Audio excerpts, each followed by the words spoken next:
What's a creepy story you have from your childhood? You/glitterskinned responded. There was a man who lived in my street that my older sister and I named a trolley man, because he would walk up and down the street with a shopping trolley, cart. Later we called him a scooter man, because at some point he acquired an electric scooter to scoot around. One, about 9 at the time, was in the front yard while my dad was gardening and we saw him coming down the road, so I went inside. He stopped for a chat with my dad about his lovely looking little girls. Dad naturally got defensive and told the man, there are no girls that live here. Go away. To which he insisted or think they do. And Creepy smiled at Dad before going on his way. You/Yuko_Sarasta responded. When I was 9 to 10, I was walking home from a friend's house one day, maybe 3 blocks from my own home, when a car stopped and 2 men inside tried to get me to get into the car with them. My grandmother had told me that if anything like this ever happened, to run as fast as I could and start screaming for help while looking for adults. So I did, and one of the men followed me on foot. I saw a house that had 5 to 6 people on the back porch, so I ran up to them in a panic and told them men were trying to kidnap me. It turns out, they were smoking a joint and I scared them shitless, as my mom later told me, by bursting into their backyard screaming. When they realized what was happening, they asked me what the men and car looked like, and 2 of the dudes ran off looking for them. They were unable to catch them. You/Kandengok responded. Not creepy exactly but bizarre. When I was a kid, around 2004 to 5, Vertical Bar was with my cousin playing with some miniatures of Brazilian players from 1998 World Cup. We were playing on the living room, and we wanted to go play football on a field kinda near my house, and my grandpa accepted to take us there. We played for a while and stopped to get ice cream. When we got home back, my house was robbed. It was a mess, clothes on the ground, all drawers open, purses, jewelry, shoes spread out, but our toys were displayed in a circle in the middle of our living room with Dunga on the center. During the action, one of the robbers stopped and organized the toys this way.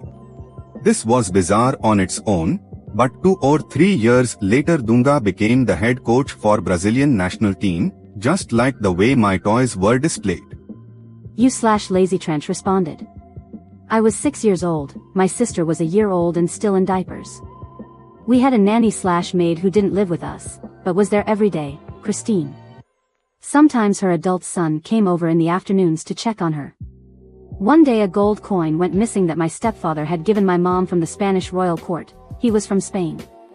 My mom and Christine spent days looking for it, and thought maybe my baby sister had shoved it down her diaper or something and that it had been tossed out. They finally gave up the search. Then one day Christine borrowed our car, which she often did, went home, and the next day didn't show up. Her son came over though to return the car, and sat with me and my baby sister on his lap as we all worried where his mom was. We never saw her again.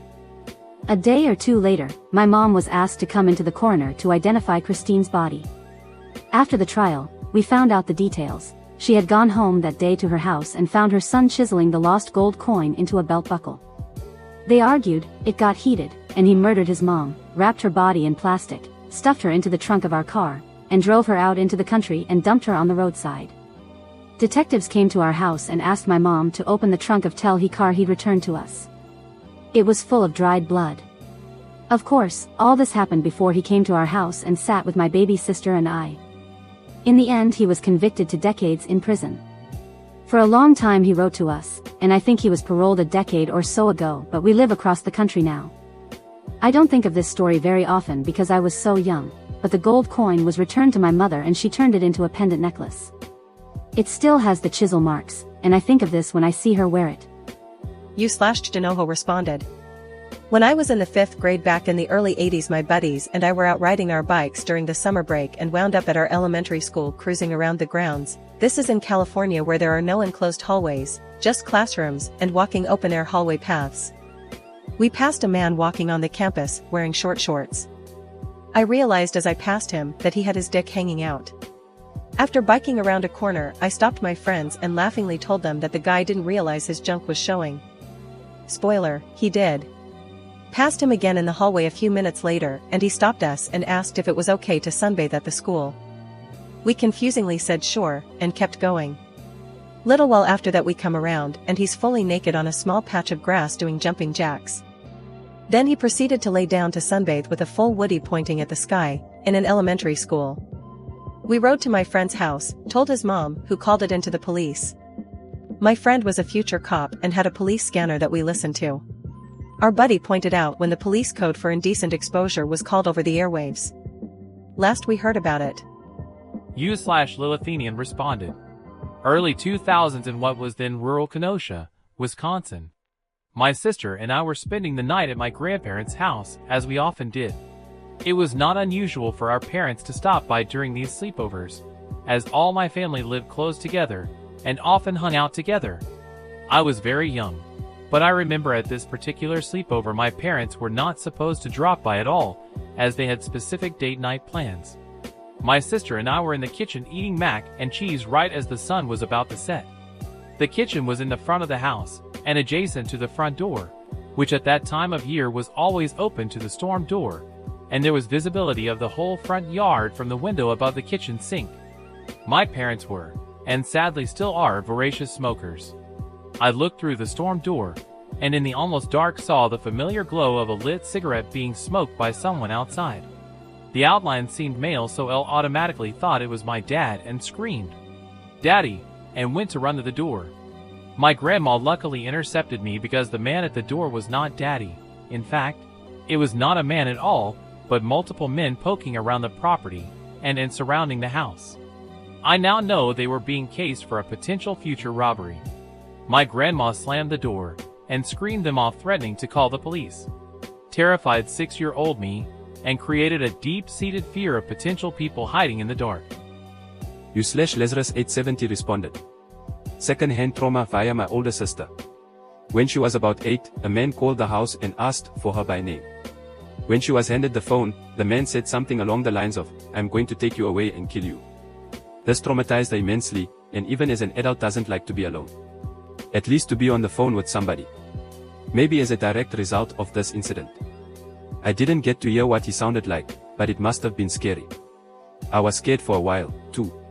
U/professional_March54 responded. I think I saw something like that on Dateline.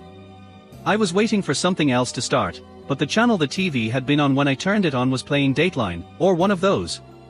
I don't know when your incident was, but back in the 70s, 80s, I do not know where, there was this string of this perv prank calling kids. He eventually, somehow enticed one to meet him at a strip mall, across from the town police department, to buy a present for her mother after a fake promotion at work.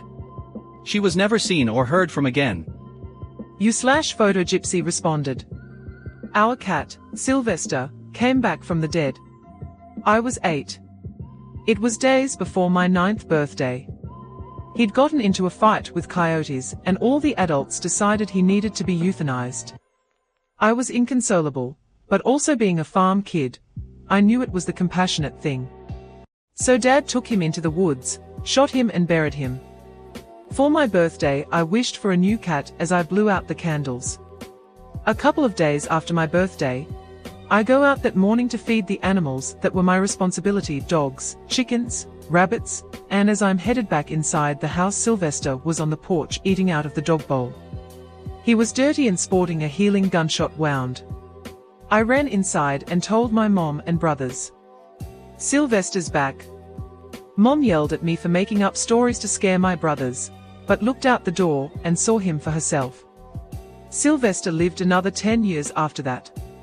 He was the most spoiled barn cat in existence after he reappeared on the porch.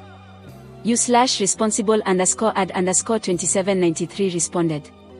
When I was around 5 years old, I would wake up in the middle of the night a lot. Sometimes I would see lots and lots of colored dots glowing all around the room, like tiny colored Christmas lights. I would watch them for a long time, and sometimes I could change them to be other things like Polly Pocket dolls or little lipsticks. I could catch them in my hands and cup them over my eye and see it closer too. I never thought it was creepy then, but looking back on it, I'm really wondering what I was actually seeing. I've tried to look it up online, but I've never figured it out. U/NeekPKMN replied to this comment with, I did this exact same thing, and I never thought I would ever see someone with the same experience. I could often change the shapes by catching them and shaking my hands. My family would look at me like I'm crazy whenever I tried explaining this. Do you by any chance experience visual snow? I'm not sure if that's the official term. I've always wondered if it's related somehow.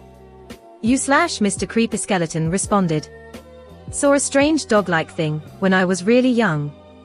From my memory, I was in my front yard doing something, and coming back to our house, when out of the corner of my eye, to my left, I saw something. It was this weird skinny, tall and furless animal. Black, I think. And it's been such a long time, I don't know if my memory has just slowly morphed it into something else. Or it was just a regular dog. But like I said, it was skinny, super skinny. I saw it and watched it bolt into the woods beside our house, and I also ran. Man, I sprinted back home. That scared the absolute crap out of me. Could have just been a dog and wasn't tall at all. I was super young then, so L also was short. It was, I would say, about 50 to 60 feet away from where I was. So getting a good judgment on its height isn't that easy. U/1996 MH responded. I've always had nightmares, but when I was very young, I had the same reoccurring one. I would be at my grandmother's house. It would be dark and cold. I would slowly walk to a hallway. I would then feel frozen and be approached by a tall man in all black. I could never see his face, but I knew he was looking at me. I would be stuck in the dream with the feeling that I couldn't breathe or escape. When I finally told my mom, after months of this happening, she burst into tears and told me she has the same dream, in the exact same spot, in my grandmother's home, since she was a child. Even weirder, she told her mother she was having the dream when she was a child, and my grandmother was having the dream before her. I haven't had the dream in years. I'm 26 now. But I'm still afraid of that house and feel sick when I think about it. U/Lazy Leslie Nope responded. When I was 14, my friend and I had snuck out of the house to go to our boyfriend's house. They were brothers. It was just about dawn on our way back, and we were talking about the creepy, half-burnt-down, New England neighborhood, haunted house, coming up the road. My friend was headstrong and fearless, and she suggested we poke around inside. I was too timid to disagree, so there we were suddenly on the porch trying to get in the window. They were all nailed shut. Unsurprisingly, the burnt-down side was too hazardous to get over, so we found ourselves at the back. My friend pulls on the bullhead door and the whole thing comes off. She bounced down the stairs and finds that it was all boarded up. By this time LD found my voice and was like, "Let's get the fuck out of here," and we carry on down the road. About 100 yards later we turn around and see an elderly man in, no joke, a full maroon suit walking behind us. We shit our pants and walked faster. He's also walking faster. We come up a hill that had a slight bend in the road before an intersection, so we take the opportunity of a blind spot to sprint down the left turn and dive behind a stone wall. We see him get to the intersection and look for a long time in both directions before carrying on. We waited as long as we could. The sun was up now and my parents soon would be too. We continued to walk to my house, avoiding the road when we could. For weeks I thought LD look out and see him in my driveway in the morning. U/deleted responded. We were moving into a new house. The house faced south and had the sun beaming directly into it during the day. It stayed super hot. The walls were basically hot water bottles and just retained heat. The friends who helped us stayed over that evening, not uncommon, they were close family friends. So my brother, his friend, and my friend went to bed in our new room. We shared a room. So, 4 of us in this hot room are all trying to fall asleep. I woke up at 1 a.m. covered in sweat. I get up, and I feel like something is watching me. I look around, and my friends are dead asleep, and I can't see anyone. I get up, grab some ice cold water, and go back to bed. An hour later, I'm still up, still have this feeling someone is watching me. I sit up and see a dark figure at the door. He asks me if why I am up. And I tell him it's too hot. He says, "Come, let's pray together," something that I've never done with my parents or anyone. We got up kneeling at the base of the bed, and he prayed for us. Then I said goodnight, and then I went back to bed. I woke up in the morning feeling awkward and confused.